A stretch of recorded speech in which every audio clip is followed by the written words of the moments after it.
오늘부터 말라기 강해를 시작하도록 하겠습니다. 질문하는 우리, 답하시는 하나님이라는 이 주제를 가지고 말라기를 살펴보도록 하겠습니다.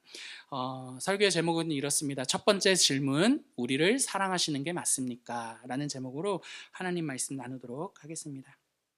우리가 오늘 읽은 이 말라기 성경은요, 구약 성경의 마지막 권이죠. 마지막 성경입니다. 한글 성경을 보면요, 이 구약 성경의 배치가 연대기 순이 아닌 것들도 있기 때문에 조금 헷갈릴 수가 있거든요. 근데 이 말라기는요, 정확해요. 구약의 마지막 연대. 그래서 구약 배치도 딱 마지막에 돼 있죠. 그래서 이 연대에 맞게 잘 배치되어 있구나라는 것을 생각해 볼 수 있는 성경입니다. 오늘 본문에 들어가기 전에 이 말라기에 대한 간략한 개요를 설명해 드리려고 합니다. 말라기는요, 히브리어예요. 히브리어. 근데 무슨 뜻이냐 하냐면 나의 사자라는 뜻입니다. 사자라는 말 아시죠? 어흥사자 아니고 메신저라는 의미예요. 메신저. 그래서 내가 보낸 나의 메신저다, 내가 보낸 나의 사람이다 라는 뜻이 이 말라기라는 뜻입니다. 말라기는요, 전통적으로는 선지자의 이름이다 라고 하는데요, 하나님께서 말라기 선지자를 통해서 이스라엘에게 말씀하시는 게 바로 이 말라기, 구약 성경의 마지막 성경인 말라기의 내용입니다. 말라기를 조금 더 심층적으로 이해하기 위해서는요, 이스라엘의 역사를 조금 간단히 살펴봐야 돼요. 여러분, 이스라엘은 우리가 아는 것처럼 솔로몬 이후에 우리나라와 마찬가지로 남과 북으로 갈라집니다. 굉장히 비슷해요. 남과 북으로 갈라져서 북쪽은 뭐라고 불렀을까요? 북이스라엘이라고 불렀고, 남쪽은요, 남유다라고 불렀어요. 이렇게 이름을 명칭하게 된 이유가 있어요. 왜냐하면 북쪽에는 이스라엘의 10개 지파가 모였거든요. 그러니까 북이스라엘이라고 한 거고, 남쪽은요, 유다 지파와 베냐민 지파가 모였거든요. 유다 지파가 주류였기 때문에 남유다라고 부르게 되었던 것입니다. 이들이 역사 속에서 포로로 끌려가요. 그러니까 역사 속에서 망하게 돼요. 북이스라엘이 먼저 망합니다. 어디에 의해서? 아수르에 의해서 먼저 망해요. 근데 이 아수르가 역사 속에서 바벨론에게 먹힙니다. 바벨론이 딱 보니까, 다 먹고서 보니까 남유다 이것도 보이는 거예요. 그래서 남유다도 멸망시키고 포로로 끌고 갑니다. 그러니까 북이스라엘과 남유다는 어디서 만나는 거예요? 포로로 끌려가가지고 그 이방 땅에서 만나게 되는 게 지금 이스라엘의 정황인 거죠. 근데 바벨론이 이후에 누구에게 망하느냐 하냐면 바사에게 망해요. 페르시아 들어보셨죠? 페르시아. 그게 성경 지명으로 바사라고 하는 겁니다. 어찌되었든 여러분, 이렇게 바벨론과 바사 사이에는요, 식민 정책이 조금 달랐어요. 바벨론 같은 경우는 다 끌고 와요. 그래갖고 다 바벨론화 시키는 거예요. 끌고 와가지고. 근데 페르시아, 바사 같은 경우는 어떻게 했냐면 속국으로 만든 다음에 다 퍼뜨려요. 그래서 다 이 전체를 바사화 시키고자 했던 게 이 식민 정책의 차이였습니다.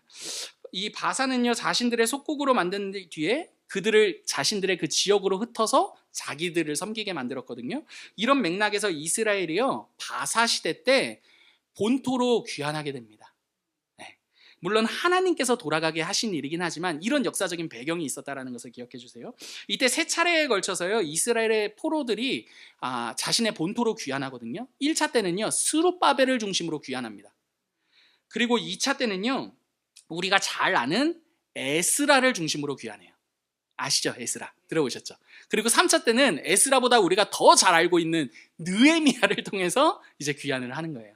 그래서 여러분, 이렇게 1차, 2차, 3차 때마다 일들이 일어나는데 1차 때는요, 성전을 건축합니다. 성전을 회복하는 게 정체성이니까. 그리고 2차 때 에스라 때는요, 율법이 회복됩니다. 하나님의 말씀이요. 그리고 3차 때 느헤미야 때는요, 성벽과 공동체가 다시 한 번 더 재건되는 일들이 일어나게 되는 거예요. 근데 여러분, 이러한 과정들을 통해서 이스라엘 안에 기대감이 막 피어오르는 거예요. 우리나라가 막 잘 되게, 뭔가 막 착착착착착 우리 생각한 대로 뭔가 되는 것 같으면 사람 인생에 기대감이 생기지 않습니까? 그런 것처럼 이스라엘도 기대가 피어오르기 시작했던 거예요. 어떤 기대였느냐 하냐면, 하나님께서 이제는 우리를 어떻게 다윗 때와 같이 회복시키겠구나, 이런 기대감이 막 피어올랐다라는 것입니다. 지금 사실 이 뭔가 되어지는 것 같아 보이기는 하지만, 포로에서 귀환하기는 했지만 사실은 완전한 자유는 아니었죠.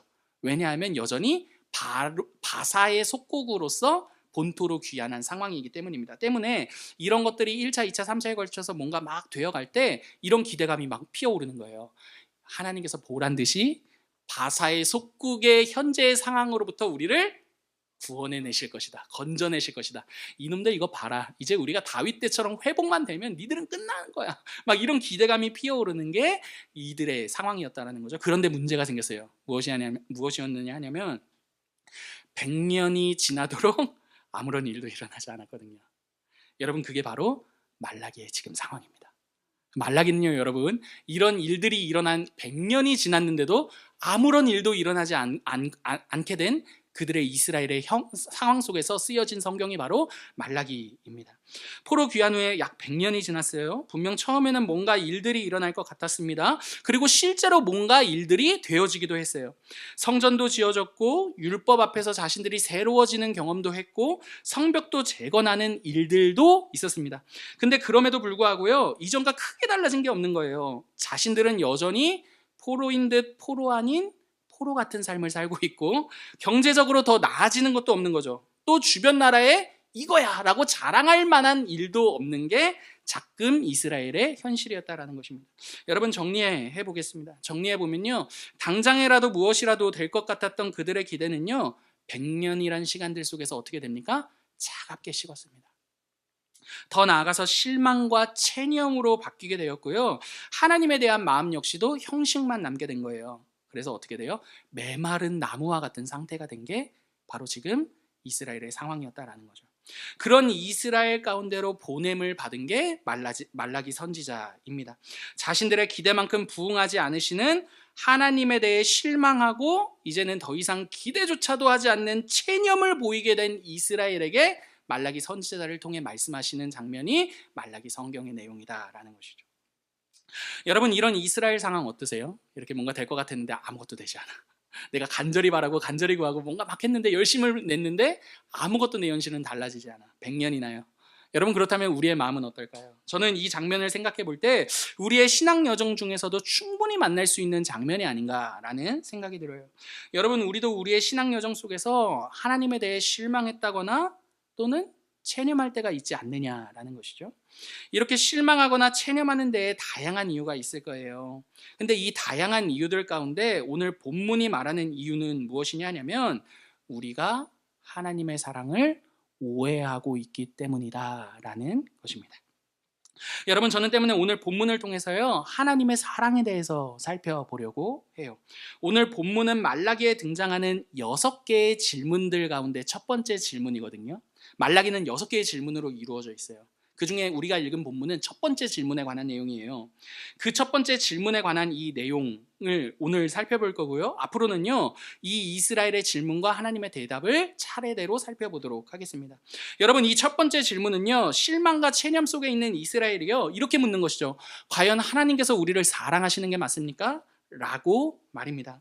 여러분, 이 질문에 대한 하나님의 대답을 3가지로 오늘 살펴보도록 하겠습니다. 여러분, 먼저 첫 번째로요, 사랑에 대한 오해가 무엇인지 살펴보도록 하겠습니다. 첫 번째 뭐라고요? 사랑에 대한 오해가 무엇인지요. 여러분, 특별히 이스라엘이 하나님의 사랑을 오해할 수밖에 없었던 이유가 무엇인지 심층적으로 좀 살펴보도록 하겠습니다. 여러분, 그리고 두 번째로요, 그렇다면 하나님의 사랑은 무엇인가에 대해 살펴보도록 하겠습니다. 하나님의 대답을 통해서요, 이스라엘을 사랑하신 하나님의 사랑이 무엇인지 우리가 살펴볼 수 있거든요. 여러분, 그리고 마지막으로요, 하나님께서 이스라엘을 사랑하신 구체적인 증거 하나를 살피고 말씀을 마치도록 하겠습니다. 여러분, 먼저 첫 번째 무엇일까요? 잘 따라오고 계시죠? 사랑에 대한 오해입니다. 여러분, 사랑에 대한 오해가 무엇인지 살펴보도록 하겠습니다. 여러분, 이스라엘은요, 하나님의 사랑을 오해했습니다. 하나님 사랑에 대한 오해가요, 그들로 하여금 하나님에 대해 실망하게 만들었고요, 하나님에 대해 체념하게 한 것입니다. 그래서 이스라엘은요, 이렇게 묻고 있어요. 2절 상반절 같이 한번 읽어보실까요? 여호와께서, 시작. 여호와께서 이르시되 내가 너희를 사랑하였노나 하나 너희는 이르기를 주께서 어떻게 우리를 사랑하셨나이까 하는도다. 여러분, 요 2절을 보시면요, 이스라엘의 실망이 굉장히 깊다라는 것을 알 수가 있습니다. 하나님께서 이스라엘을 향해서요, 내가 너희를 사랑한다 라고 말씀하시자 이스라엘이 이렇게 되묻습니다. 주께서 어떻게 우리를 사랑하셨나이까 라고 말이죠. 여러분, 이게 말라기에 등장하고 있는 첫 번째 질문입니다. 근데 이 질문은요, 여러분, 사실 조금은 굉장히 날카로운 질문입니다. 왜냐하면 사랑한다라고 말씀하시는 하나님을 향해서요, 이스라엘이 이렇게 말하고 있는 것이기 때문입니다. 도대체 뭘 증거로요? 뭘 증거로 우리를 사랑한다고 말하시는 거죠? 여러분, 이 뉘앙스 아시겠습니까? 날카롭습니까? 부드럽습니까? 날카롭다라는 것을 우리가 알 수 있죠. 여러분, 우리가 하나님을 사랑하는 이 내용들, 여러분, 이 이스라엘의 이 질문은요, 굉장히 날카로운 질문이죠. 사랑한다 말씀하시는 하나님께 도대체 무슨 증거로 우리를 사랑한다고 말씀하시는 것입니까? 라고 되묻고 있기 때문입니다. 여러분, 근데 우리가 하나님의 사랑을 오해하는 지점이요, 바로 이 지점입니다. 우리는 하나님의 사랑을 확인하는 방법 중 하나로 무엇을 확인합니까? 나에게 좋은 일이, 내가 바라는 일이 이루어졌는지 아닌지. 여러분, 이 여부를 가지고 하나님의 사랑을 확인하죠. 이스라엘은 때문에 이렇게 묻는 것입니다. 하나님께서 우리를 사랑한다라고 말씀하시는데, 그래서 100년이 지나도록 우리가 득을 본 게 뭐가 있습니까? 여러분, 이렇게 묻는다라는 것입니다. 나라가 부강해지기를 했습니까? 아니면 우리가 경제적으로 더 잘 살게 됐습니까? 우리가 주변국에 뭔가 자랑할 일이 있습니까? 여러분, 하나님 없지 않습니까? 도대체 좋은 일이 우리들에게 뭐가 일어났습니까? 우리를 사랑하시는 게 맞습니까? 여러분, 이런 질문이라는 것이죠. 여러분, 이렇게 우리가 하나님의 사랑을 오해하는 결정적인 이유 중 하나는요, 바로 우리의 사랑이요, 너무나 자기중심적인 데에 있다라는 사실입니다. 여러분, 예를 하나 들어보겠습니다. 여러분, 아들과 엄마 두 사람이 사는 가정을 한번 상상해 보십시오. 아들과 엄마가 살았습니다. 물론 아빠가 없기 때문에 여러분 좀 어렵기는 했지만 그럼에도 불구하고 평범하게는 살았습니다. 근데 어느 날 갑자기 이 집에 경제적인 위기가 찾아온 것입니다. 왜냐면 엄마가 직장을 잃게 되었거든요. 근데 그 타이밍에 하필 자녀가요, 학원을 보내달라고 합니다. 엄마는 자기가 직장을 잃었다는 것을 말하지 않았어요. 때문에 자녀는 몰랐죠, 당연히. 그리고 학원을 보내달라고 합니다. 근데 엄마가 보내줄 수 있습니까? 없습니까? 보내줄 수가 없는 거죠. 부모 입장에선 당연히 보내주고 싶었지만 보내줄 수가 없었습니다. 그러니까 아들이 너무나 실망을 하는 거예요. 엄마는 어떻게 해서든지 근데 이 가정의 위기를 벗어나고자 닥치는 대로 일을 했습니다. 하루에 4시간씩 자면서요, 2-3개씩 일을 했습니다. 근데 자녀는 아무것도 모르는 거예요. 그러면서 학원을 보내주지 않았어. 우리 엄마는 학원을 보내주지 않았어. 라는 그런 원망만 막 계속 커지게 되었던 겁니다. 시간이 좀 지난 후에 명절이 되었어요. 가족들이 모인 겁니다. 그러니까 엄마의 동생이, 남동생이, 외삼촌이 엄마에게 이렇게 묻습니다. 누나, 그때 손가락 다친 거 괜찮아? 아들은 몰랐습니다. 손가락이 다친 것도요. 엄마가 말하는 거죠. 괜찮아. 좀 나아졌어. 이렇게 말하는 거죠. 아들이 묻습니다. 엄마, 언제 손가락 다친 거야? 외삼촌이 말하는 거죠. 야, 너 몰랐어? 엄마가 몇 년 전에 하루에 4시간씩 자면서 2-3개씩 일을 했잖아. 그제서야 아들이 알게 된 겁니다. 엄마가 그렇게 했단 말이야? 라고 말이죠. 여러분, 아들은요, 그때 학원을 보내주지 않은 것에 대해서 원망만 하고 있었는데, 알고 보니 엄마가 일을 2-3개씩 하면서 가정의 손해를 메우고 가정의 손해를 채우며 자신을 먹여 살리셨다라는 것을 그때서야 알게 되었다라는 것입니다. 여러분, 이게 무슨 말입니까? 한번 생각해 보십시오. 자녀에게 사랑은 무엇입니까? 학원을 보내주는 것이었죠. 그죠? 근데 여러분, 엄마는요, 자녀를 위해 학원을 보내주는 것보다 더 큰 일을 했습니다. 그죠? 가정을 책임지기 위해 자존심을 버렸고요. 왜냐하면 그전에는 하지도 않았던 일이었으니까요. 허드렛 일이었거든요. 그리고 건강도 버렸습니다. 왜요? 하루에 4시간밖에 못 잤거든요. 2-3개씩 일을 해야 가정을 먹여 살릴 수 있었으니까요. 이전에 해보지 않았던 일일지라도 닥치는 대로 했습니다. 아들을 책임지기 위해서 말이죠. 여러분, 설령 비록 그 엄마가 아들을 학원에 보내주지는 못했지만, 그럼에도 불구하고 엄마는 아들을 먹여 살리기 위해 무엇이라도 하는 인생의 시간을 보냈더라는 말입니다. 여러분, 그렇다면 한번 생각해 보십시다. 여러분, 이게 무슨 말입니까? 무슨 말이냐 하냐면, 여러분, 엄마는요, 자녀가 보내달라는 학원은 보내주지 못했을지는 모르겠지만, 그럼에도 불구하고 아들을 위해 자존심도 버리고 건강을 버려가며 해왔던 그 삶이 자녀에 대한 엄마 자신의 더 큰 사랑이라는 것을 우리가 생각해 볼 수 있지 않느냐는 것이죠. 여러분, 이 이야기는요, 제가 꾸며낸 이야기이기 때문에 공감이 안 되시는 분이 계실지도 모르겠습니다. 그러나 여러분, 한 가지 사실은 너무나도 분명한 거죠. 왜 그렇습니까? 우리는 얼마든지 내 중심성으로 사랑을 왜곡할 수 있다라는 것입니다. 그래서 우리 모두는요, 부모님께로부터 그렇게 사랑을 받아놓고도 뭔가 수가 틀리면 이렇게 말하죠, 부모님께. 그래서 나한테 해준 게 뭐가 있는데. 다 해보신 적 있으신 거죠? 여러분, 저만 너무나 리얼하게 말하는 것 같아서. 여러분, 물론 자녀로서 섭섭한 일이 왜 없었겠습니까? 하지만 시간이 흐르고 철이 들어서 자기중심성이 조금 빠지게 되면 그제서야 알게 되는 거죠. 그런 나를, 그렇게 철이 없는 나를 우리 부모님이 사랑해 주셨구나 라고 말입니다. 여러분, 중요한 것은요, 이렇게 우리의 자기중심성이 사랑을 얼마든지 왜곡할 수 있고 오해할 수 있게 만든다라는 사실입니다. 오늘 이스라엘도 마찬가지인 거죠. 여러분, 하나님께서 그들을 사랑하지 않으셨던 것이 아니었습니다. 진짜 문제는요, 그들이 하나님께로부터 사랑을 받았음에도 불구하고요, 학원에 보내주지 않았다고. 여러분, 그 사랑을 왜곡하는 데 있었다라는 것입니다. 왜냐하면 사람은요, 뼛속까지 너무나도 자기중심적이기 때문입니다. 내가 바라는 대로 해주지 않으셨으니 나를 사랑해 주는 게 아니야 라는 게 이스라엘의 입장이었다라는 것이죠. 학원에 보내주지 않았으니 엄마는 나를 사랑하는 게 아니야 라고 생각했던 그 아들과 같이 말입니다. 여러분, 저는요, 제가 너무나 자기중심적인 사람이라는 것을 결혼을 통해 배웠습니다. 여러분, 결혼 전에는요, 싱글 사역자잖아요. 싱글 사역자로 살 때는요, 굉장히 폼을 잡으며 살았습니다. 그럴듯하게, 성도님, 집사님, 그건 말이죠. 막 이러면서, 여러분, 저는 자기중심적인 사람임에도 불구하고 그렇지 않은 것처럼 살았습니다, 여러분. 근데 결혼을 해보니까 너무나 잘 알겠던데요, 여러분. 제가 얼마나 자기중심적인 사람인지요. 그렇게 사랑한다라고 해서 결혼을 했는데, 여러분, 말싸움이 한번 붙으니까 양보하기가 싫습니다. 신혼 초기에는 몇 번 양보할 수 있죠. 근데 해가 더해보십시오. 양보하기가 싫습니다. 심지어 그 말싸움에 졌다라고 생각이 드니까 나중에 뒤에 가서 이길 방도를 연습하고 있는 제 자신을 발견합니다.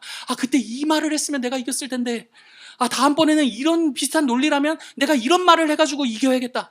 여러분, 이런 연습을 하고 있는 제 자신을 발견합니다. 여러분, 얼마나 자기중심적입니까? 여러분, 저를 흉 보지 마시기 바랍니다. 그죠? 아무도 흉은 보지 않으시겠지만, 여러분, 저는 여러분들이 만약에 결혼하고 부부싸움을 하시잖아요. 여러분, 저는 100% 공감합니다. 제가 그렇거든요, 여러분. 사랑하는 성도 여러분, 우리 모두는요, 굉장히 자기중심적이라는 것을 알고 계실 것입니다. 여러분, 우리는 너무나 자기중심적이에요. 자기중심적이라는 이 말을 하는 이유는요, 여러분들과 저를 정죄하기 위한 말이 아닙니다. 여러분, 우리의 이 자기중심성이요, 하나님의 완전하고도 흠없는 그 사랑까지도 왜곡할 수 있다는 것을 말하고자 하는 것이죠. 그게 바로 여러분, 우리가 하나님의 사랑을 오해하는 이유가 됩니다. 여러분, 다음으로요, 이에 대한 하나님의 대답입니다. 하나님의 사랑을 오해하고 있는 이스라엘을 향한 하나님의 대답입니다. 하나님께서는요, 자신의 사랑에 대해 이스라엘을 향해 이렇게 말씀하시는데요, 2절 하반절 같이 한번 읽어보실까요? 나 여호와가, 시작, 나 여호와가 말하노라. 에서는 야곱의 형이 아니냐. 그러나 내가 야곱을 사랑하였고. 여러분, 하나님께서 자신의 사랑을 설명하시는 데 있어서요, 누구와 누구를 예시로 드시는 것입니까? 야곱과 에서를 예시로 드십니다. 하나님께서 야곱과 에서를 통해서요, 하나님의 사랑을 설명하시는 이유가 있어요. 왜냐하면 하나님의 사랑에는요, 두 가지 특징이 있기 때문입니다. 그 특징이 야곱과 에서의 이야기에 담겨 있거든요. 여러분, 먼저 하나님 사랑의 첫 번째 특징은요, 선택입니다. 선택이요. 에서와 야곱 중에 그 당시 배경에서 사랑을 더 받아야 할 당연한 대상은요, 에서입니다. 장자이기 때문이죠. 그래서 2절 하반절에서는요, 에서는 야곱의 형이 아니냐? 라고 말씀하시는데, 이는 이런 의미죠. 사랑받아야 할 이유가 장자인 에서에게 있는 것 아니냐? 라는 것이죠. 그러나 하나님께서는요, 에서가 아닌 누구를 선택했다라고 말씀하십니까? 야곱을 선택했다라는 게 2절의 내용입니다. 여러분, 하나님께서 이렇게 에서가 아닌 야곱을 선택했다라는 것은요, 그 선택의 이유와 조건이 야곱이 아니라 누구에게 있다? 하나님 자신께 있다라는 것을 의미합니다. 그래서 야곱과 에서는요, 하나님의 사랑이 어떠한 사랑인지를 드러내는 아주 좋은 예시가 되는 것이죠. 하나님의 사랑은요, 여러분, 하나님 사랑의 조건은요, 여러분, 사람에게 있지 않습니다. 네가 장자이기 때문에, 네가 보니까 스펙도 좋고 나에게 유익이 되기 때문에, 네가 나를 믿으면 사람들이 놀라 자빠지겠구나. 너를 통해 내가 유익을 누릴 게 있겠구나. 여러분, 그러한 이유도 아니고요. 네가 나에게 너무나 예쁜 짓을 잘하는구나. 주일 피곤할 텐데 왔어? 너무 잘했다. 너무 예뻐. 여러분, 물론 이렇게 예뻐하시지만, 여러분, 그런 여러 다양한 것들, 그런 내용들이 조건이 되어서 우리를 사랑하시는 게 그분이 우리를 사랑하시는 조건에 있지 않다라는 것이죠. 네가 나한테 아무리 조건이 되지 않아도 괜찮다. 왜냐하면 너를 사랑하는 조건은 너에게 있는 게 아니라 나 자신에게 있는 것이기 때문이지. 여러분, 그게 바로 야곱을 선택하고 야곱을 사랑하셨다라는 말의 의미가 되는 겁니다. 하나님의 사랑의 조건은 어디에 있습니까? 하나님 자신에게 있는 것이죠, 여러분. 여러분, 그래서 하나님 사랑의 두 번째 특징이 나오는데요. 여러분, 하나님 사랑의 두 번째 특징은요, 바로 책임입니다. 3절과 4절 같이 읽어보실까요? 에서는 시작. 에서는 미워하였으며 그의 산들을 황폐하게 하였고 그의 산업을 광야의 이리들에게 넘겼느니라.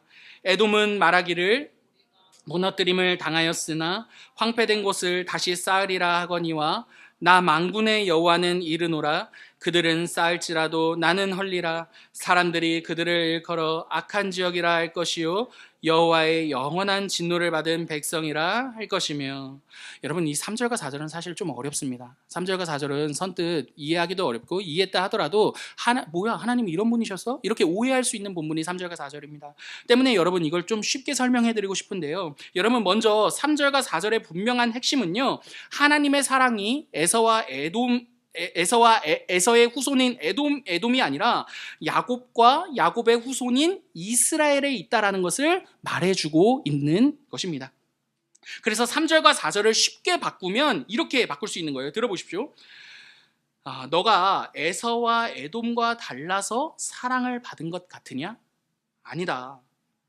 다른 게 하나도 없다. 도리어 조건으로 따진다면 너희가 더 불리하다. 에서의 후손인 에돔을 봐라. 걔들이 너희보다 못나서 너희가 한 그 일들을 못한 것 같으냐? 아니다. 이렇게 객관적인 조건에서도 하나도 난 게 없는 너희와 함께하는 나를 봐라.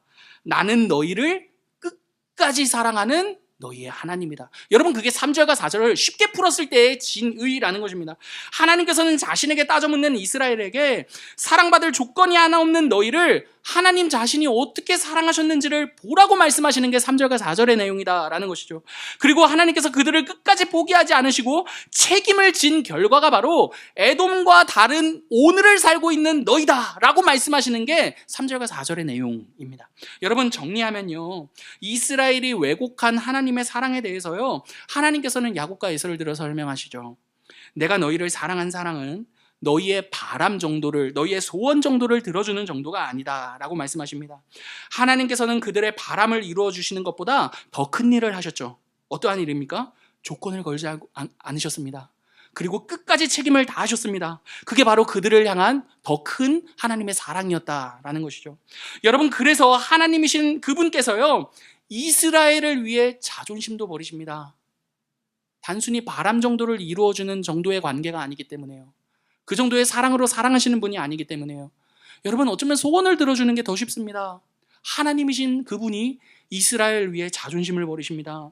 손해도 감수하십니다. 하나님이 맞느냐는 핀잔까지 들으면서도 그들의 하나님이시기를 포기하지 않는 그 일을 하신 것이죠. 왜요? 그들을 더 큰 사랑으로 사랑하시기 때문에요.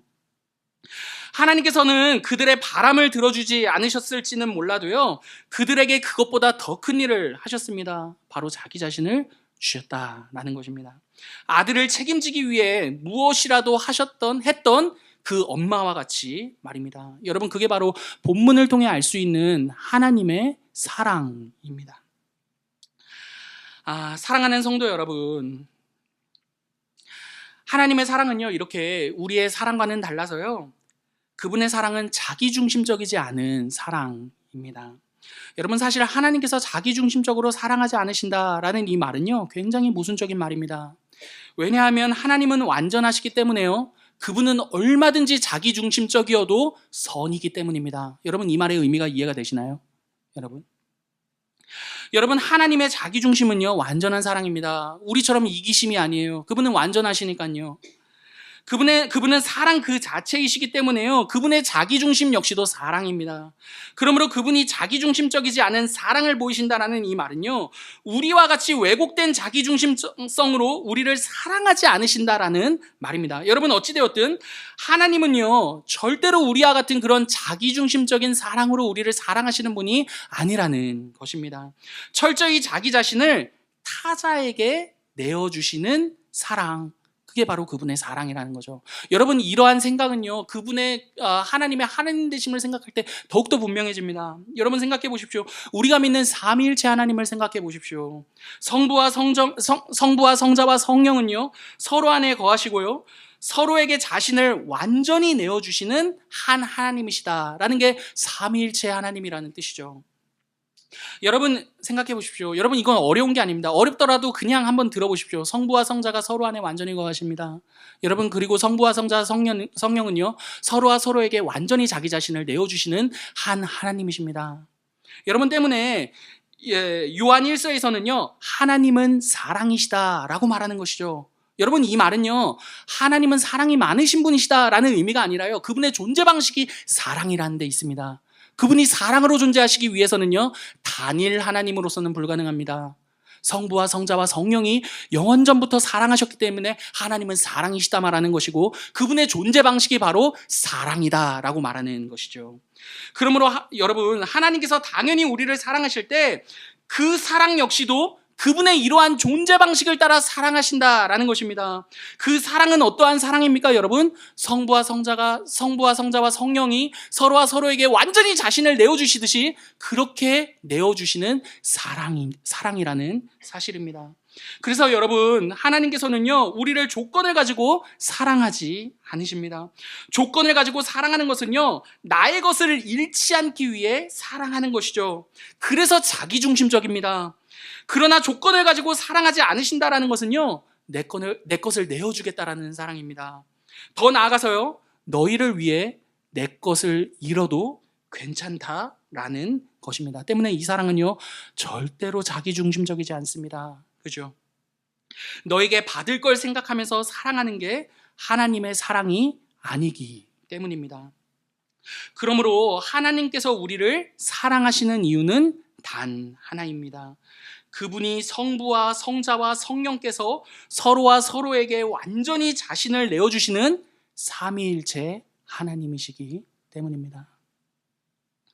여러분, 만약에 하나님의 사랑의 조건이 이 삼위일체 하나님의 존재하심 자체가 아니라 우리 자신에게 있다면, 여러분, 우리는 불안할 수밖에 없을 것입니다. 그분이 나를 사랑하면 사랑할수록 불안할 수밖에 없을 것입니다. 왜냐하면 날마다 나의 수준을 가지고 그분의 사랑을 확인받아야만 하기 때문입니다. 여러분, 어느 날 갑자기 어떤 사람이 잘해주면 불안해요, 안 불안해요? 불안하죠. 왜? 뭘 바라고 나한테 이러나? 여러분, 그분이 우리를 사랑하시는 그 사랑은요, 여러분, 우리에게 뭔가 바람이 있는 것이 아니라 그분의 존재 방식이 그러하기 때문입니다. 끊임없이 나를 점검하며 잘할 것이 있는지 없는지 여부를 가지고 하나님 앞에 내가 사랑받을 게 많은지 아닌지, 사랑받을 만한지 아닌지를 점검할 이유가 없다라는 것이죠. 여러분, 제가 한 주를 지낼 때 가장 힘든 시간이 언제인 줄 아십니까, 여러분? 주일 저녁입니다. 왜냐하면 주일 저녁이 되면요, 그 주일의 모든 평가가 저에게 쏟아지는 시간이기 때문입니다. 여러분, 누가 저를 평가하지 않았음에도 불구하고요, 제 안에 다양한 평가가 불쑥불쑥 올라와서 저를 괴롭힙니다. 너가 설교를 그렇게밖에 못했기 때문에 그래. 네, 감사합니다. 너가 말을 이쪽 보고 말하면 안 될 것 같아. 너가 말을 그렇게 했기 때문에 그런 거야. 너가 한 주간 기도를 그것밖에 안 했기 때문에 그런 거야. 여러분, 다양한 평가들이 저에게 올라옵니다. 근데 여러분, 반대로요, 만약에 성도님들이 많이 오시고 뭔가 사역이 잘 된 것 같은 기분을 갖잖아요. 그날 저녁에 저에 대한 평가는 또 다르게 찾아옵니다. 네가 설교를 잘했기 때문 같아. 아니요. 내가 설교를 잘했기 때문인 것 같은데. 내가 한 주간 기도 열심히 했기 때문인 것 같은데. 내가 그때 너무나 센스 있게 목회를 했기 때문인 것 같은데. 여러분, 그런 평가가 저를 찾아옵니다. 여러분, 이런 평가들이 왜 찾아오는 것인지 아십니까? 제가 하나님의 사랑을 오해했기 때문입니다. 하나님께 사랑받는 조건이 누구에게 있다? 나에게 있다라고 생각하기 때문이라는 것이죠. 그 사랑의 조건이 나에게 있기 때문에 상황에 좋지 못할 때는요, 이렇게 생각합니다. 역시 하나님은 나를 사랑하지 않으셔 라고 말이죠. 상황이 좋을 때는요, 역시 하나님은 나를 사랑하셔 라고 생각하는 것입니다. 그러나 여러분, 이 두 가지 모두 다는요, 하나님의 사랑을 오해하는 것이죠. 왜냐하면 하나님의 사랑은요, 절대로 나를 기준해서 나를 사랑하시는 것이 아니시기 때문입니다. 나에게서 조건을 찾는 사랑이 그분의 사랑이 아니시기 때문입니다. 사랑하는 성도 여러분, 우리에 대한 하나님의 사랑은요, 철저히 그분 자신에게 있다라는 것을 기억하시기를 바랍니다.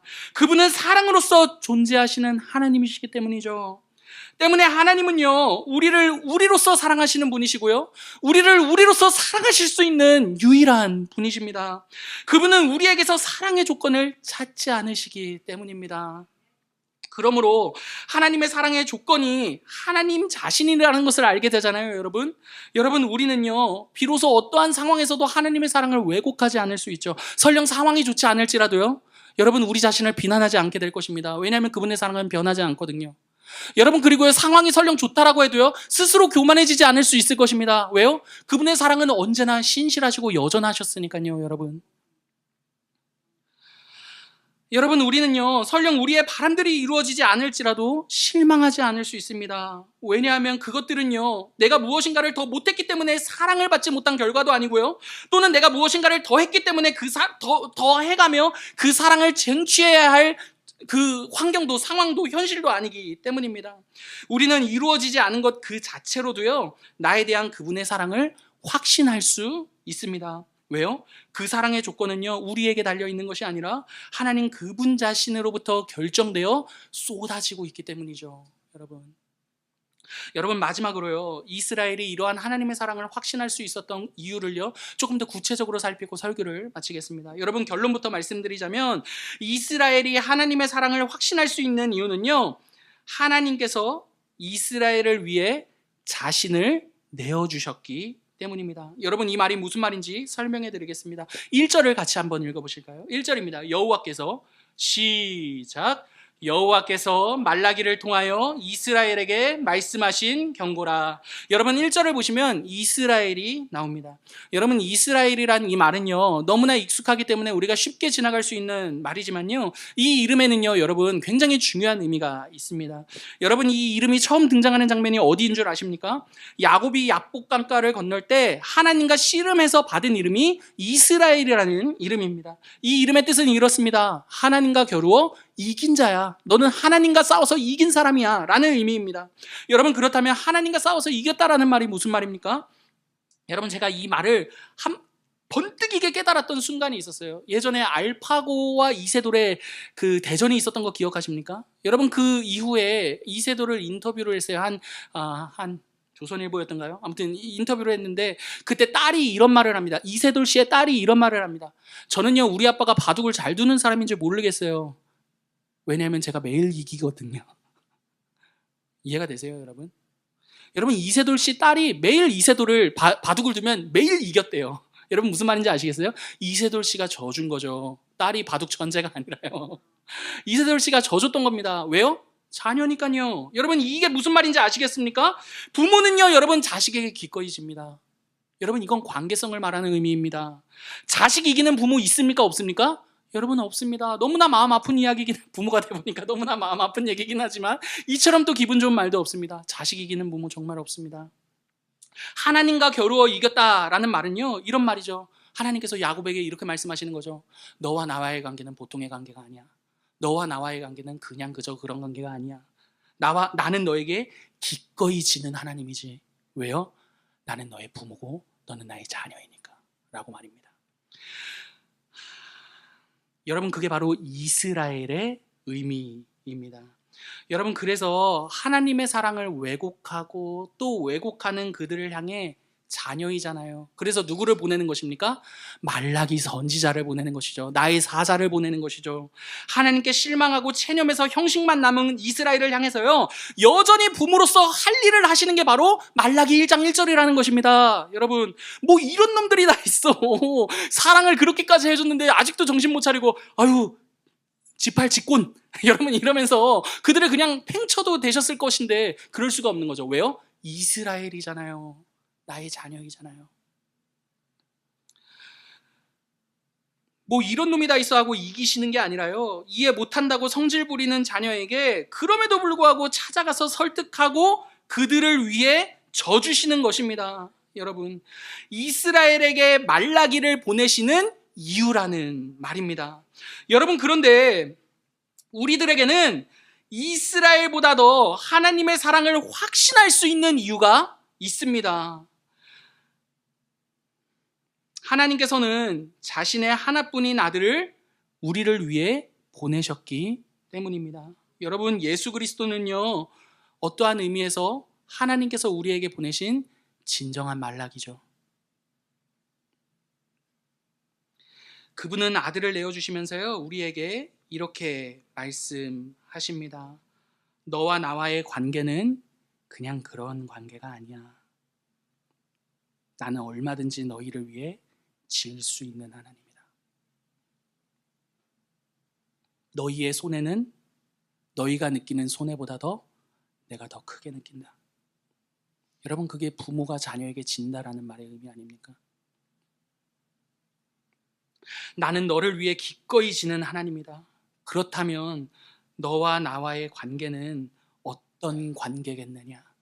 여러분, 그게 바로 진짜 참된 말라기가 되시는 예수 그리스도를 이스라엘인 우리를 통해 우리를 향해 보내심으로써 우리에게 말하고자 하시는 메시지가 되는 것이죠. 사랑하는 성도 여러분, 이 예수 그리스도를 한번 생각해 보시기 바랍니다. 여러분, 그분은요, 정말 실제로 우리를 위해서 자신이 아무것도 아닌 것처럼 우리를 위해 지셨습니다. 아니, 지시는 것을 넘어서요, 자신의 생명을 내어 주셨습니다. 그리고 우리와 자신의 관계를 확증하셨습니다. 여러분, 그분은 하나님이심에도 불구하고요, 지는 모습으로서 모두 앞에 세워지셨습니다. 예수님께서 이렇게 아무것도 아닌 것처럼 십자가에 달려 지신 것과 같이 되신 것은요, 우리와 하나님과의 관계가, 우리와 그분과의 관계가 보통의 관계가 아니기 때문입니다. 그렇다면 여러분, 그렇게까지 우리 자기 자신을 내어주시면서 우리 앞에 세워주신 그분을 바라보며 내가 바라는 것을 이루어주지 않으셨잖아요. 그러므로 당신은 나를 사랑하는 게 아닙니다. 여러분, 우리가 그분을 향해 그렇게 질문할 수 있겠습니까? 여러분, 당연히 없을 것입니다. 도리어 우리는요, 우리를 위해 기꺼이 자기 자신을 내어주신 그 예수 그리스도의 십자가 앞에서요, 이렇게 말해야 옳겠죠. 하나님, 도대체 제가 무엇이길래 당신은 저를 이렇게까지 사랑하시는 것입니까? 라고 말입니다. 말씀을 마치겠습니다. 사랑하는 성도 여러분, 우리가 하나님의 사랑을 확인하는 것은요, 우리의 소원이, 우리의 바람이 이루어졌는지 이루어지지 않았는지의 여부가 아닙니다. 여러분, 우리가 그분의 사랑을 확신하는 것은요, 우리가 바라는 그 일보다 더 큰 일을 우리를 위해 하셨기 때문입니다. 그 일은 바로 십자가 위에 달리신 그리스도, 여러분, 우리에게 자기 자신을 내어주신 그 사건입니다. 여러분, 이러한 예수 그리스도 안에서요, 하나님의 사랑, 우리를 향한 그분의 사랑을 확신하시면서요, 우리의 삶을 그 기쁨과 담대함으로 달려나가시는 저와 여러분 되기를 간절히 기도합니다. 아멘. 우리에게 주신 말씀 생각하시면